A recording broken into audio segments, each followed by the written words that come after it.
నేను సత్యనపల్లి చూడండి, దాదాపు ఎంతమందికి తలదెబ్బలు, దాదాపు నాకు తెలిసి ఒక 25-30 మందికి నేను ఎలక్షన్ జరిగేటప్పుడు తలకాయ వెళ్ళినాయి. గొండ్లపల్లిలో తెలుగుదేశం పార్టీ అభ్యర్థి వెళ్ళిన తర్వాత ఒక మహిళ జాకెట్ చించి, ఏజెంట్ చించి, చీర చింపి బయటికి పంపించారు. ఎక్కడైనా ఉందనేది? పోలింగ్ బూత్కి వెళ్ళి ఒక అభ్యర్థి తలకాయ పాల్గొట్టారు. ఇది నేను గురజాల, వినుకొండ, నర్సరావుపేట అయితే ఎమ్మెల్యే ఇంటికి మీదకే రాళ్ళు దాడి చేశారు. చిలకలూరుపేట, పెదకూరుపాడు, మొత్తు ఉంటున్న ఎస్ఐలకి, సిఐలకి, ఎస్పీలకి ఫోన్ చేసినా ఫోన్లు వేస్తే మనిషి కూడా లేడు. దాడులు చేస్తూ ఉన్నారు, కొడతా ఉన్నారు అన్న కూడా. ఇవన్నీ ఒక ఎత్తి అయితే పోలింగ్ అయిన తర్వాత ఇది బాధాకరమైన సంగతి. నిజంగా వాళ్ళకి దమ్ముంటే రండి, అభ్యర్థుల పోటీ మేము, మా ఇళ్ళ మీద కొట్టాలా, రండి కొట్టుకుందాం. బీసీలు ఎస్సీల మీద మీరు కావాలంటే ఊర్లో లెక్కేసుకోండి.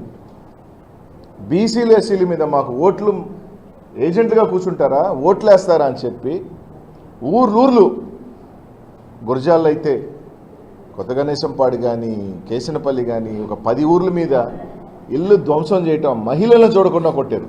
పెదకూరుపాడులో 15 గ్రామాలు, సత్యనపల్లి అయితే ఈవెన్ స్టిల్ ఈరోజు కూడా మాదాలలో ఊర్లో వెళ్ళిపోతే ఊర్లో ఇప్పుడు కూడా పగలు కొడుతున్నారు.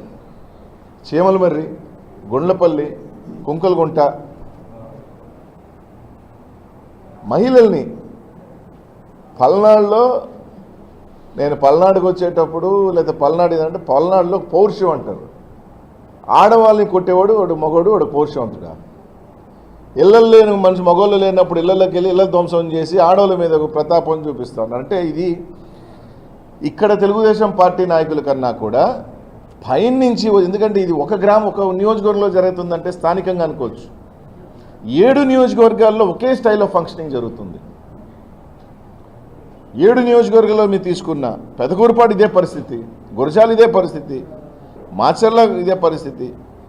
నిన్న చిలకలూరుపేటలో కావూరు చూడండి, ఎస్సీ కాలనీలో ఒక బూత్ ఉంటే దానికి సంబంధం లేని పక్క గ్రామం వాళ్ళు వచ్చి తీసుకొచ్చి ఆ బూత్లోకి వచ్చి, ఆ బూత్లో కదా గొడవ, కర్రలు తీసుకొని వచ్చి వాళ్ళని కొట్టే ప్రయత్నం ఎస్సీ కాలనీ కావూరులో.